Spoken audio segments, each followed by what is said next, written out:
Assalamualaikum anak-anak. Perkenalkan, nama Ibu Reva, Ibu dari Universitas Mandiri. Di sini Ibu akan mengajarkan kalian bahasa Indonesia tentang cerita rakyat Indonesia.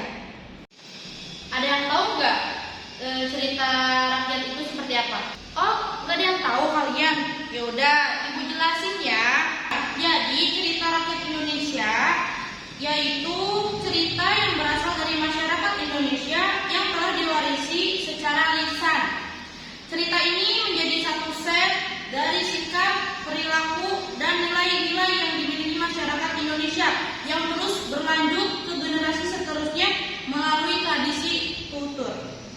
Kalian tahu nggak, cerita rakyat itu dibagi banyak banget, tahu itu judul-judulnya, terus dongeng-dongengnya lah ya istilahnya gitu. Jadi salah satu contohnya yaitu dongeng Lutung Kasarung ya.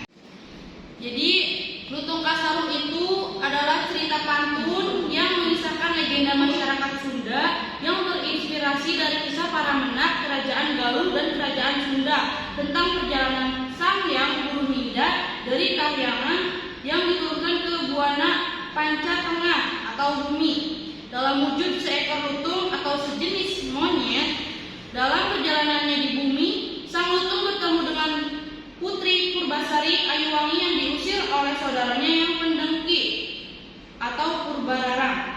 Lutung Kasarung adalah seekor makhluk yang buruk rupa. Pada akhirnya, ia berubah menjadi pangeran dan mengawini Purbasari, dan mereka memerintah Kerajaan Pasir, Batang, dan Kerajaan Cupu Mandala Ayu bersama-sama. Pada tahun 1921, cerita rakyat ini diangkat ke dalam Gending Karesmen, yaitu drama yang diiringi musik.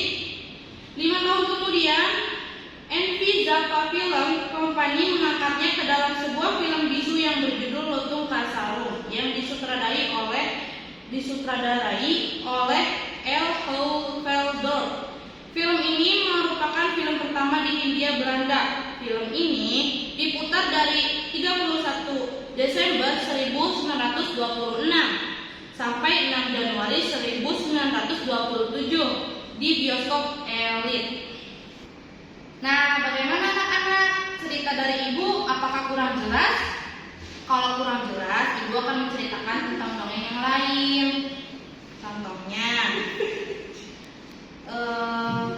kayak Malin Kundang. Jadi cerita Malin Kundang berkisah tentang seorang anak yang durhaka kepada ibunya sehingga dikutuk menjadi batu. Kisah Malin Kundang sangat populer sehingga banyak diadaptasi ke dalam bentuk seni lainnya. Mulai dari drama berjudul Malin Kundang pada 1978, sinetron dengan judul yang sama pada 2005 sampai 2006. Selain itu, kisah legendaris ini turut menginspirasi seniman Dasril, Bayras, dan Iben Zani Usman untuk membuat revel batu berbentuk pecahan kapal dan sosok manusia yang menggambarkan Malin Kundang. Karya ini terletak di pantai Air Manis dan telah menjadi salah satu daya tarik turis sejak 1980-an. Cerita ini terpusat pada dua karakter utama, Malin Kundang dan Ibu Mande. Sebagai tokoh utama, Malin memiliki perkembangan karakter yang berhasil membuat penikmat tajuk. Bermula dari seorang anak yang patuh kepada orang tuanya, Malin berubah secara drastis menjadi sosok yang sombong dan durhaka. Ibu Mande digambarkan sebagai seorang ibu yang penyabar dan giat bekerja. Peran pendukung lainnya seperti istri Malin dan orang-orang dari kehidupan barunya digambarkan sebagai karakter yang netral, kendati tidak mengetahui kebenaran kisah Malin. Jadi, pada zaman dahulu, di sebuah desa nelayan di Air Manis, Sumatera Barat, hiduplah satu keluarga nelayan. Karena kebutuhan keuangan keluarganya, sang ayah akhirnya memutuskan untuk pergi merantau menyeberangi lautan. Namun, sang ayah tidak pernah kembali ke kampung dan meninggalkan istrinya. Mande Rubaya, sang sang istri, kemudian membesarkan anak mereka. Malin seorang diri oleh sang ibu. Malin sering dikundang-kundang atau dibawa kemana saja. Oleh karena itu, sang anak mendapat panggilan baru, Malin kundang. Gimana anak-anak? Apakah sudah jelas? Baik, dari yang ibu sudah jelaskan, ibu akan memberi kalian tugas, yaitu tugasnya berkelompok ya. Jadi, kalian buat 3 kelompok, berisi 6 orang ya. Jadi kalian buat kelompoknya kan bikin cerita. Nah, di dalam cerita itu, jadi kalian ada peran-peran untuk apa ya? Tokoh utama, terus latar tempat, dan konflik dalam cerita. Jadi kalian itu harus jelas gitu ya. Baik, ibu akan memberikan waktu untuk kalian 15 menit ya buat kerjainnya. Baik, waktunya udah habis. Sekarang tugas kalian yang tadi bikin kelompok, bikin cerita itu dikumpulin ke ibu ya.